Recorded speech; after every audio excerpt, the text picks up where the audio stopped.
Hello friends, welcome to the second part of the anti-hypertensive agent. So in last presentation we are dealing with the control of the blood pressure, and in that the second part that is how the blood pressure is controlled by the kidney, that is remaining, and we will continue with that. So this is how the blood pressure is controlled by the renal mechanism. So there are two mechanisms by which the kidney help in maintaining the blood pressure. One is the direct renal method, and second is the indirect renal method, where the renin-angiotensin system is playing the important role. So first of all, there is a decrease in arterial pressure, thereby the kidney filtration rate is decreased. So there is a decrease in blood pressure, which kidney filtration is decreased, and by that way the urine formation, so the amount of water which is coming back to the body will be increased and blood volume will increase, and which will restore the directly. So there is a directly straightway mechanism by which the filtration is reduced, and we can get an elevated blood volume, and by that way the pressure is restored. This mechanism is generally work proper whenever there is a loss of a blood due to hemorrhage or etc. So immediately the kidney will take into the action, and it will start absorbing the water from the blood from the urine, and it will restore the blood volume. So initially the restoration of a blood volume can be maintained by this mechanism, that is a direct mechanism. This is working in emergencies, and whenever there is a fine tuning is required, where there is a fine manipulation in the blood pressure is required, at that time the indirect mechanism is working through the renin-angiotensin system. Many times we have seen this mechanism, renin which is released, and then it is converted to angiotensin 1, then angiotensin 2 by angiotensin converting enzyme. Then this angiotensin 2 is a potent sympathetic or vasopressor agent. It acts on a renal cortex. It increases the ADH secretion, so it constricts the blood vessels, and the overall mechanism out of it is that there is an elevation into the blood volume.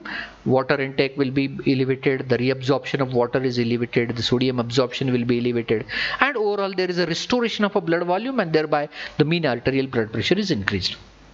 So this is how the renal, so fine tuning which is done by this renal mechanism. So RAA, renin angiotensin system mechanism. So this is one of the principal mechanism by which the blood pressure is restored by manipulating the blood volume. Okay, it is not working through the cardiac or vascular resistance. Cardiac and vascular, these are the two mechanisms, one by manipulation the heart, one by manipulation the diameter of the arteries or veins or blood vessels, we can say. That is the where the sympathetic tone or sympathetic activations will be done. And third is the manipulation of a blood volume with the help of a kidney, direct and indirect mechanism. Hypertension means what? Okay, there is a typical mechanisms which are of the hypertension. Here we can see a normal blood vessel. A pre-hypertensive, there is a slight reduction into the diameter of the blood vessels, and real hypertension we can say here. So we can see the pure pathophysiology of it: normal, pre-hypertensive, and hypertensive. So this clearly understood, this mechanism, this diagram itself, it will explain to you how the normal is working, pre-hypertensive, so and hypertensive. So mechanism, if you see what happens to the cardiovascular system, is cardiac output is altered, or the vascular resistance is altered. Okay, here that you can see the vascular resistance is altered. Cardiac output may be altered by the congestive heart failure or any other secondary congestion out of that. So if there is a blood pressure which is upper side, which is more than 150 to 90 millimeter of Hg, not only this, but it should have the consistency at the 3 occasions and reproducibility. Consistency, minimum 3 occasions, and reproducibility. These are the must criteria to declare the blood as an upper side. Blood pressure on upper side 150/90. We have already in hemodynamics, we have already seen a person, if it is doing some physical activity, and due to that physical activity, if the blood pressure is elevated, he will not be considered as a hypertensive, even if his blood pressure is more than 150 or 90, because it's a normal requirement of a body. So at that time it is not considered as an hypertensive. But without any reason, if there is an elevated in the blood pressure, and again it is a consistent, reproducible at the different times in 3 occasions, then and then only it is a hypertension. So hypertension should fit into this criteria. Due to hypertension, what happens actually? So due to hypertension, there is a vascular changes, there is remodeling, and there is hypertrophy. Vascular changes means blood vessels changes. See this figure, we have already seen. Okay, the complete anatomy and physiology of the blood vessel is changed. Remodeling and hypertrophy. Remodeling means the way by which initially normally the cardiovascular work, it has been changed. So this is called as a remodeling of the working pattern of that cardiovascular system and how it balances all these things, that has been changed. And hypertrophy, there is a excessive growth of the blood vessels like this. Here you can see thickness of the wall and all these things. Congestive heart failure, we have already seen. Myocardial hypertrophy means thickening of the wall and etc. So these are happening as a pathophysiological consequences of hypertension. So hypertension primarily of 2 types, primary and secondary. What primary means and what secondary means. Primary hypertension, it is almost all 95%, almost all persons which are around 95% patients which are of a primary type. It is also known as essential hypertension or idiopathic hypertension or spontaneous hypertension. Okay, it does not occur as such within a few days or like this way. It develops over the years. It requires the years to develop. So initially you will be normal stage, then you pre-hypertensive, then little hypertensive, then you will go in the hypertensive crisis, etc. like this way. So you should have to have the family history for that. You should have the lifestyle habits.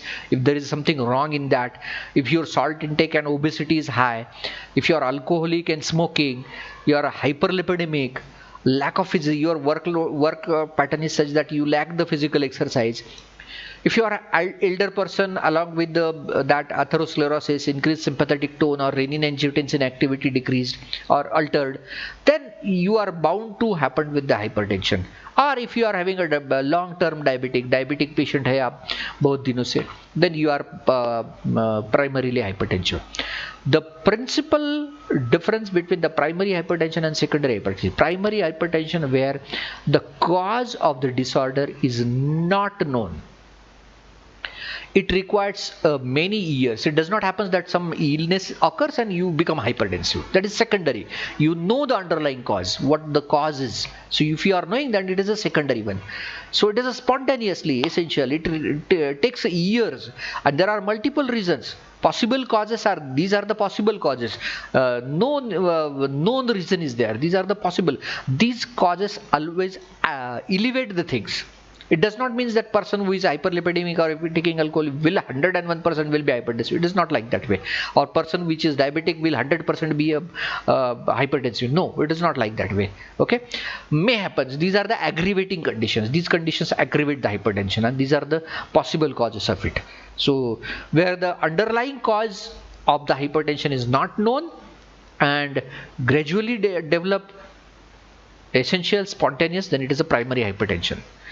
When you know why the hypertension developed, then it is a secondary hypertension. Exact cause of the hypertension you are knowing, and at that time you will have certain other reasons behind occurrence of the disorder. It is not like that way it is a spontaneous or something like that way.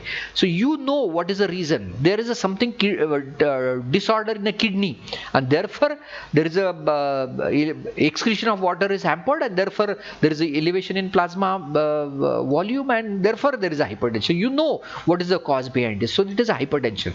So it develops rapidly. The development of hypertension depends upon the cause. So underlying cause, what happens? If it is rapidly developed, the secondary hypertension rapidly develop. If the cause is removed, hypertension is removed. In primary hypertension, it is not like that way. It is gradually removed, and almost all cure is impossible. You have to take the medicine throughout the lifetime. Here in secondary hypertension, you don't have to treat the hypertension. You have to treat the cause behind it. And once you cure the cause, your hypertension will be relieved. So it is the secondary. So very few cases are there where the secondary hypertension is there. So underlying causes may be kidney disorder, endocrine disorders like pheochromocytoma. Pheochromocytoma means cancer of adrenal gland. Cushing syndrome, adrenal, these are the again the endocrine disorder, hyperthyroidism, aldosteronism, adrenal hyperplasia. These all are endocrine disorder which are related, which are elevating the adrenergic tones and like this way, and thereby there is an hypertension. There might be arterial disorder, your arteries are affected out of that. Pregnancy associated disorders might be there. Some females, there is a large hormonal changes, and there to that they develop an hypertension which is related to pregnancy. Once the delivery of the child will be there, they will not be hypertensive later on. So it is second, you know that pregnancy is the related to that. So drug induced hypertension, you are taking some chemotherapeutic agents or some other drugs, and due to that there is a hypertension.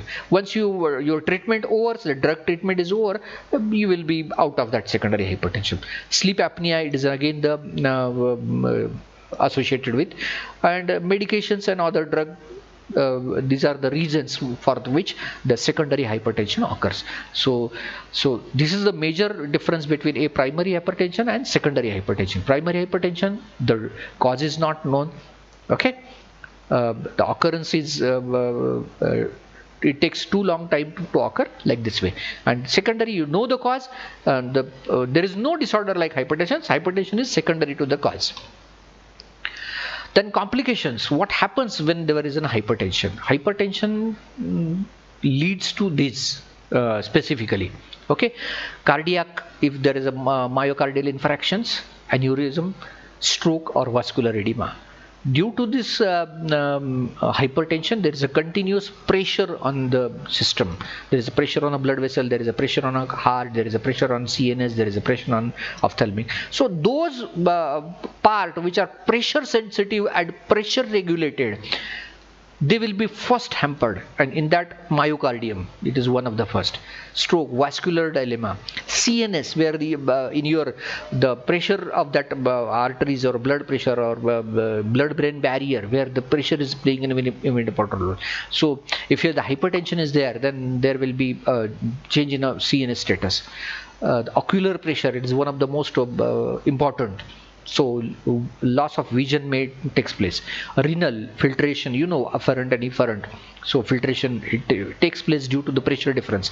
So hypertension, definitely there is a change, and you will have some abnormality in the renal, and overall there will be lots of complications, and hypertensive emergency may result due to the complication. These are the complications which occurs whenever the hypertensive emergencies, if the hypertension is remain untreated.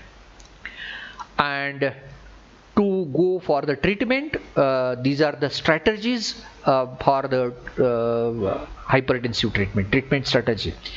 First of all, regular monitoring. You require the declaration. For the declaration also, you require the consistency and all these things. Once it is declared, once it is confirmed that it is an hypertensive patient, then you have to require the regular monitoring, so that how much is the degree of whether it is elevated or whether it is a constant or whether it is going down like this way. So you require a regular monitoring of that. You require a physical exercise, a proper maintained physical exercise, so that cardiovascular system will work properly. You have to have the reduced salt intake, so that the salting intake, so proper management of a water balance can be there. Proper diet you have to take, so that the hyperlipidemic condition should not be taken. Limit your alcohol and restrict the smoking. These are the two, if they are the reason behind it, they may aggravate the condition. And a proper antihypertensive therapy. So this is the one treatment strategy behind the antihypertensive therapy. So in the next part, in further, we are elaborating the antihypertensive part. So regular monitoring, and these are the secondary part of it. And main thing which is in treatment strategy is antihypertensive drugs as an antihypertensive. So in next video, we are going to continue with the antihypertensive agents. Okay, thank you very much.